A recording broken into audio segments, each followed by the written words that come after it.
Hai semua, kembali lagi di channel saya Ria Cooking with Jasmine. Seperti biasa, pada yang dah subscribe, terima kasih. Pada yang belum subscribe, kalau suka video saya, bolehlah tekan butang subscribe di bawah.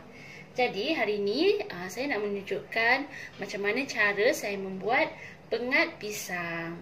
Jadi bahan utama kita adalah pisang. Hari ini saya menggunakan sesikat pisang nipah, atau juga ada juga yang orang panggil pisang batu ataupun pisang kapuk. Selain daripada pisang nipah ni, boleh juga guna pisang nangka ataupun pisang tanduk. Kemudian kita memerlukan santan. Hari ini saya menggunakan santan kotak 200 ml. Kemudian kita memerlukan boleh guna gula melaka yang sebuku-sebuku tu, ataupun gula melaka yang bulat-bulat macam ni. Saya gunakan lebih kurang 1,5 ketul. Kemudian daun pandan. Kemudian susu pekat manis, tak kisahlah jenama apa, FNN ke kan. 3 sudu besar, tapi yang ni nampak cair sebab saya dah campurkan dengan sedikit air. Sebab susu saya tadi duduk dalam peti air dah lama, jadi dia agak keras. Jadi saya tambahkan air lah untuk mencairkannya. Kemudian 2 sudu besar tepung beras. Pentingnya guna tepung beras, jangan guna tepung lain.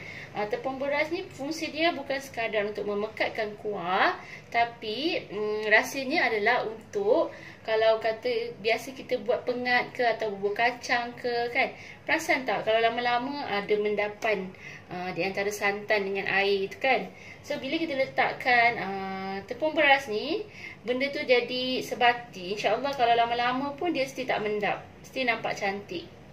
Kemudian kita perlukan sedikit garam untuk menaikkan rasa lemak pengat kita. Jadi jom kita tengok step seterusnya untuk membuat pengat pisang. Okey, mula-mula sekali kita nak potonglah pisang kita ni tadi. Agak-agaklah tahap kelebarannya, jangan terlalu kecil lah. Tebal-tebal sikit pun tak apa. Yang ni pisang saya agak kecil-kecil saiznya, so saya potong lebih kurang kepada 3 bahagian. Okey, mula-mula sekali kita masukkan lebih kurang 1 liter air. Air ni kita masuk dulu 1 liter, nanti baru kita adjust lah kalau cukup ke kurang kan. Kemudian masukkan gula melaka ataupun gula nisa ni, dan juga daun pandan, dan kita biarkan sampai air mendidih dan larut. Okey, bila air dah mendidih, gula pun dah larut, masukkan pisang. Dan kita biarkan sekejap bagi sampai pisang-pisang ni masak. Lebih kurang dalam 5 minit macam tu. Okey, setelah lebih kurang 5 minit, kita perlahankan api. Jangan guna api yang terlalu besar. Masukkan lebih kurang setengah sudu kecil garam.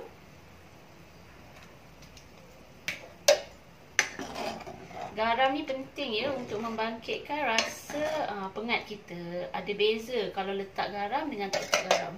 Kalau kita tak letak tu rasa macam plain je. Bila kita letak garam tu, dia membangkitkan rasa santan. Kemudian kita masukkan santan kita.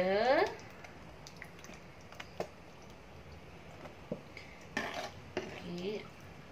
Api jangan terlalu kuat ya. Kita nak elakkan daripada santan kita ni pecah. Okey. Kemudian kita masukkan susu pekat 3 sudu tu. Sambil tu kita terus kacau.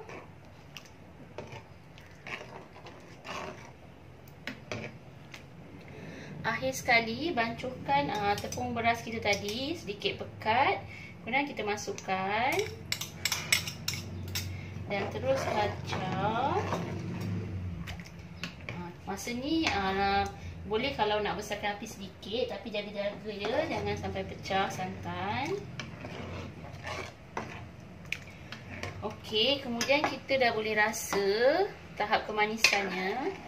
Kalau kata dah cukup, tak perlulah kita tambah gula pasir lagi. Kalau kata tak cukup, baru kita tambah sikit-sikit. Okey, untuk saya rasa manisnya dah cukup, jadi saya tak perlu lagi tambah gula. So saya tunggu santan ni mendidih sekejap saja. Kemudian saya nak padamkan api dan sedia untuk dihidang. Jadi inilah dia hasilnya masakan kita tadi, pengat pisang. Anda juga boleh tambahkan sagu biji kalau suka. Seperti biasa, anda semua jangan lupa untuk mencuba dan jangan lupa untuk like, share, komen dan subscribe. Bye.